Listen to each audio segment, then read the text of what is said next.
Ada hadis lain berbunyi, ibu-ibu sekalian, berbaktilah kalian dengan kedua orang tua kalian, maka Allah akan karuniakan kalian anak-anak yang berbakti dengan kalian. Perhatikan unsur timbal baliknya ya. Menjalankan perintah Allah di sini, datang rentetannya sama. Dalam hadisnya dikatakan al-jaza min jinsil amal, balasan akan datang sesuai dengan kadar perbuatan seseorang. Lalu kata Nabi SAW apa? Jagalah kesucian, kehormatan, kemaluan kalian. Allah akan jaga kesucian, kehormatan, kemaluan pasangan kalian. Kita nggak bisa bu mengawasin suami saya kemana ya, istri saya lagi buat apa ya. Ngapain habisin waktu untuk itu?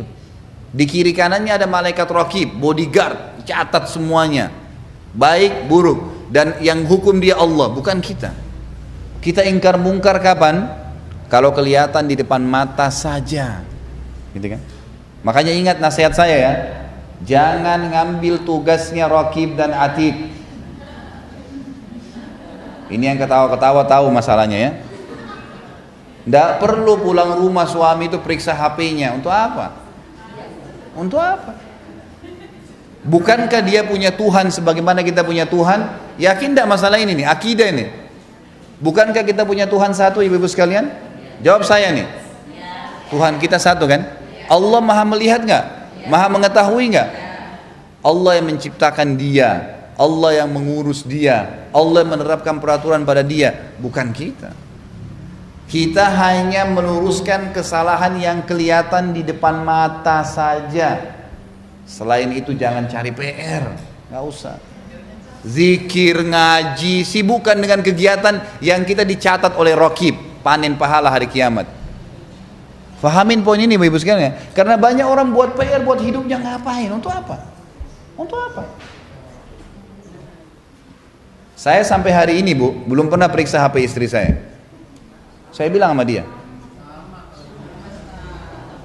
enggak, baiklah, alhamdulillah, saya bicara global. Ada orang kasus, soalnya saya menghadapi masalah kasus, seorang dai itu banyak pertanyaan yang masuk.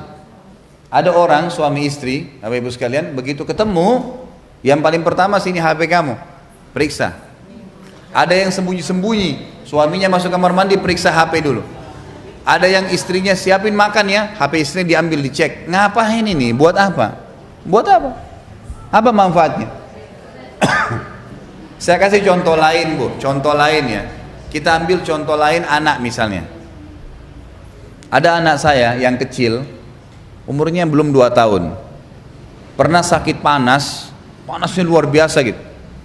Sampai khawatir, istri saya bilang, ini kalau terjadi apa-apa, bagaimana kalau meninggal, bagaimana kalau begini.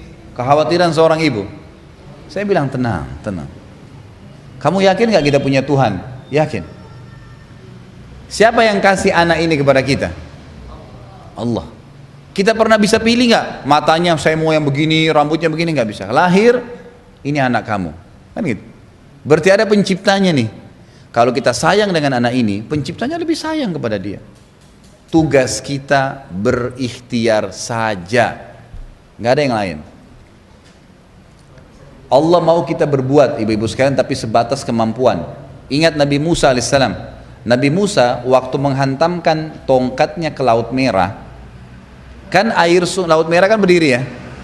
Pertanyaannya, apakah tongkat yang membuat air laut berdiri? Nabi Musa kayak membuat air berdiri?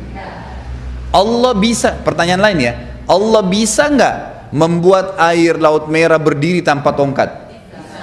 Berarti apa fungsinya tongkat di sini? Berbuat semampunya. Allah mau kita berusaha saja, tapi sesuai dengan kapasitas. Nabi Musa nggak disuruh gali laut itu, cambuk. Ini kemampuan kaum manusia hanya itu. Cambukan, Allah yang serahkan, Allah yang jalankan setelah itu. Maryam alaihissalam, waktu dia lagi hamil besar mau melahirkan, apa kata Allah? Wahuzzi ilaiki bijiz'in nakhlah. Apa artinya? Goncangkan pohon kurma itu, akan berjatuhan kurma-kurma matang. Ibu-ibu sudah tahu belum pohon kurma? Sama pohon kelapa. Saya tanya bu ya, kalau ada ibu di sini yang paling kuat, bisa goncangin pohon kelapa nggak? Loh benar. Sama loh, kelapa sama kurma sama kuatnya. Baik, apa hubungannya Maryam disuruh goncangin? Laki-laki yang ototnya besar saya nggak bisa goncangin, apalagi perempuan yang mau melahirkan. Tapi apa di sini pelajarannya? Allah suruh ikhtiar. Goncangin, sentuh dikit, jatuh buahnya. Yang berat pun tidak usah kita bayangkan, itu Allah yang akan lakukan. Yang penting kita berada di koridor Allah. Jadi tugas kita cuma berikhtiar dan semampu kapasitas kita. Jangkauan mata kita cuma sampai di sana, ya inilah kapasitas kita. Yang kelihatan kita luruskan kalau salah, kita dukung kalau benar. Di luar sana nggak ada tugas kita. Secara agama ya, saya bicara global sekali lagi, jangan bicara substansialnya. Jadi di sini kita melihat secara global. Hidup akan tenang kalau gitu, Bu. Karena apa yang kelihatan ya sudah kita luruskan, apa yang kita dengar kita luruskan, yang tidak nggak usah. Tangan kita jangkauannya hanya sampai sini, nggak usah pusing dengan yang di sana. Ngambil harta warisan keluarganya sekian meter, tangannya berapa besar? Yang dia pakai tidur, ibu kalau tidur berapa meter ibu butuhin? 1 kali 2 meter. Ngapain curi tanah 1000 meter? Untuk apa? Curi uang sekian banyak, miliar-miliaran, perutnya bisa nampung berapa piring? 1 sampai 2 piring saja. Nah, beli baju, kapasitas badannya ibu bisa pakai berapa baju? Ngapa beli 20? Baik, oke lah. Tapi jangan berlebihan. Ada orang punya 100 baju, Bu. Artinya kalau 1 hari dia pakai 1 baju, 100 hari ke 101 baru kembali ke baju pertama. Mana lebih baik? Punya 10, 15 mungkin, bosan kasih orang, beli baru, nggak apa-apa. Ini enggak, sampai kurang lemari, tambah lagi di atas, tambah lagi di kolom. Ikuti kapasitas. Mau pilih jalan lain silahkan, saya nggak larang. Saya menjelaskan hukum agama supaya bisa menjadi kaidah. Yang jelas kalau keluar daripada perintah agama, siapkan ekstra waktu, energi, silahkan. Kalau mau lebih daripada itu. Kalau mau tenang hidupnya, tidurnya enak, jalan enak, bergaul enak, ikuti agama. Karena agama sudah berikan kita kata kunci untuk hidup tenang. Itu saja.